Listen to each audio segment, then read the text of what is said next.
की तरफ से ये मांग की जा रही थी कि यूजीसी की तरफ से फाइनल ईयर एग्जाम्स को रद्द किया जाए, ना करवाए जाए, लेकिन यूजीसी ने 30 सितंबर तक ये एग्जाम्स कराने की बात रखी।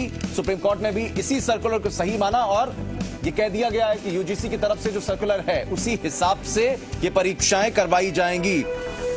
सही मानते हुए सर्कुलर को सुप्रीम कोर्ट आगे बढ़ा है और यूजीसी की अनुमति के बिना स्टूडेंट्स को प्रमोट नहीं किया जा सकता। लेकिन इसमें 2-3 बातें और स्पष्ट हुई हैं, ये कि राज्य अगर चाहें तो यूजीसी को पत्र लिख सकते हैं और परीक्षा करवाने या ना करवाने को लेकर अपना विवाद दर्ज करा सकते हैं।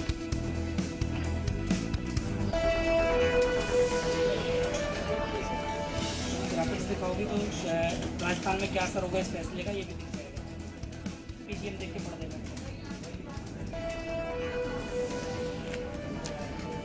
हमारे साथ हमारे तमाम सहयोगी इस वक्त बातचीत के लिए जुड़ चुके हैं। जयपुर की बात करें तो आशुतोष मौजूद हैं, अशोक भाटी भी लगातार मौजूद हैं, इसके अलावा हिमांशु मित्तल भी हमारे साथ हैं। लेकिन सबसे पहले जयपुर का रुख करते हैं। आशुतोष, जिस तरीके का रुख दिखाई पड़ा है सुप्रीम कोर्ट का यूजीसी के सर्कुलर को सही मानते हुए, अब छात्रों की तरफ से क्या रिएक्शंस आप देख पा रहे हैं, या जो लोग लगातार पैरवी कर रहे थे, क्योंकि तुषार मेहता ने भी हाईकोर्ट में इस पक्ष को रखा था?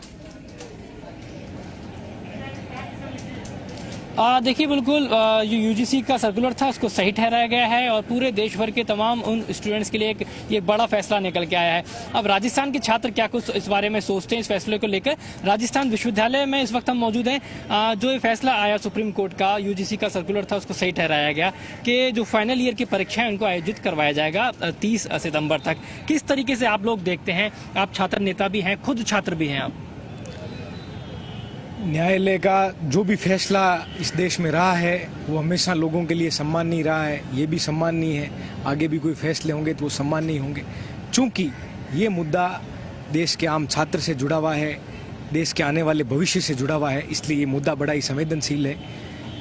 न्यायालय के इस फैसले के अनुसार सरकारों से हमारी ये अपील रहेगी कि जहाँ कहीं भी आप एग्ज़ाम करवाओ वहाँ पूरी कुशल प्रबंधन के साथ में छात्रों के जीवन का ख्याल रखते हुए, छात्र जब घर जाके अपने अभिभावकों से मिलेंगे तो उनके अभिभावकों, उनके परिवार का ख्याल रखते हुए पूरी संवेदनशीलता के साथ अच्छे इंतजामात माकूल हों, ये हमारी सरकारों से गुजारिश रहेगी।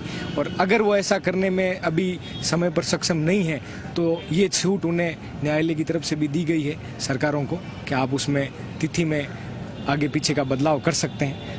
यही गुजारिश हमारी। आप क्या कहेंगे, इतना बड़ा फैसला लिया गया, क्या छात्र हित में रहेगा? कोरोना हमारे तमाम सहयोगी बने रहेंगे, एक बार फिर से इनके पास चर्चा के लिए आएंगे, लेकिन इससे पहले आपको सीधे दिखाते हैं तस्वीरें। दरअसल नवीन तकनीकी युक्त दुग्ध प्रसंस्करण जो संयंत्र है उसके